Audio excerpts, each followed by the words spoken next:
Hello photographer, welcome back to my channel. It's Belinda and this is where we talk all about photography, from inspiration to camera techniques to editing skills so that you could take better photos. This video literally is going to be the all-in-one solution to the most frequently asked questions that beginner photographers typically have. Specifically, if you watch till the end, you will walk away knowing firstly, how expensive photography really is, and honestly, if it has to be expensive at all. Secondly, whether you should get a DSLR or a mirrorless. And thirdly, I'm going to share with you some struggles that I've personally gone through and what I found the most challenging as a photographer. And fourthly, I'm going to give you some tips and point you to some directions that you should focus on as a beginner because these are absolutely fundamental. Now, if you haven't already, hit like, subscribe, hit the bell as well because this supports my YouTube channel massively. Without further ado, let's dive right in.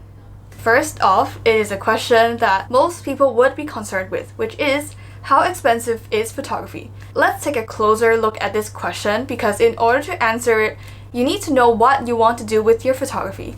If you are looking to shoot commercially or make any sort of income from photography, then definitely yes, you need better gear because for one, your clients want to see that you're shooting with the best gear possible and that justifies why they're paying you so much. And secondly, you want to have the peace of mind that your gear is not going to let you down the last moment. If you pay more, it usually means more reliability in your gear and that will serve you better as a photographer. And therefore, if you're shooting professionally, go for better gear. But for the most of you watching this video, you are trying to begin photography as a hobby. And therefore that doesn't quite apply to you, and my take is this. Photography is as expensive as you want it to be. The thing I'm trying to get you to see is that the question of how much photography is going to cost for you is not a question of math, nor is it a question of photography. It is rather a question of how well you manage your finances and how self-disciplined you are. The simple reason being that there are so many cameras out there being released every quarter with latest updates and upgrades and features and all of that buzz. You know that you don't need all of that. It is your responsibility to come up with a budget, stick to it, and proceed to find out the best deal in the market that fits with that budget. Try to prove me wrong, and if you do, let me know in the comments below.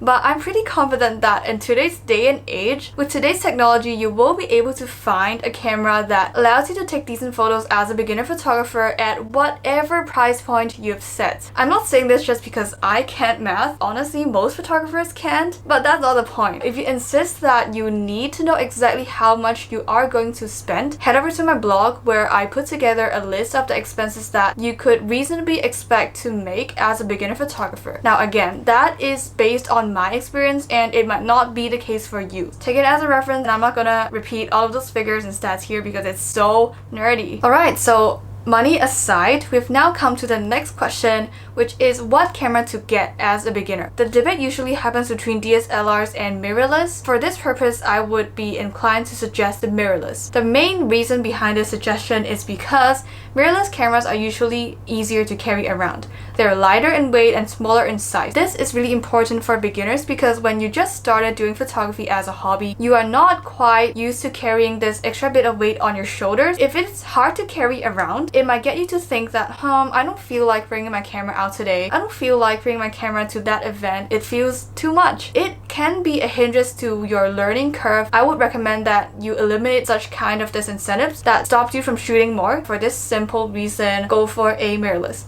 Now, that is not me saying that DSLRs are inferior to mirrorless. I own a Canon 5D Mark IV, which is an amazing DSLR. We are speaking in the context of beginner photography here. That is why I am recommending a mirrorless camera. Okay, so you've spent your money, you've got your camera, and now at this point there's absolutely nothing in a universe that is stopping you from starting the dang hobby. Just go and shoot. Bye!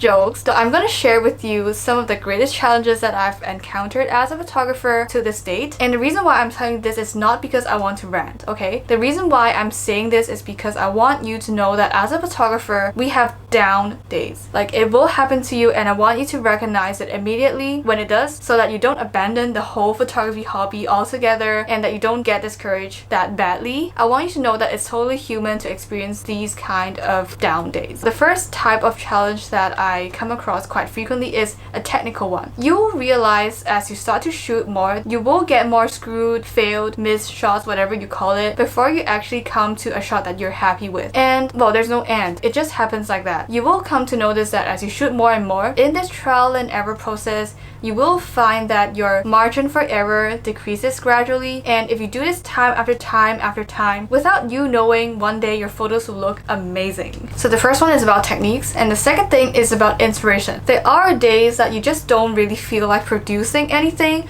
when you know that you should. Inspiration is something that comes and goes, and that's why you don't have full control over when you feel inspired to create and when you don't. Actually, strange enough, like now that I'm telling you about creative ruts, I am in a creative rut this very moment. In relation to this COVID outbreak in Hong Kong and all of this geopolitical hot mess that the city has been involved in, I feel like this is a time where I should be carrying my camera around, documenting all of these things happening in a society, because these are meaningful things to photograph. But I really don't feel like the thought of having to stand in this heat, in my mask, in this crazy humidity, getting sweaty and all of that, I just don't feel like doing that. Okay, so you see, like, it happens and it is what it is. The third issue that I always have is not being sure about where my photography is heading. In other words, the creative direction. For some reason, we feel that we need to know where we are going with our photography, and you will realize that you don't actually know what you're doing with your photography.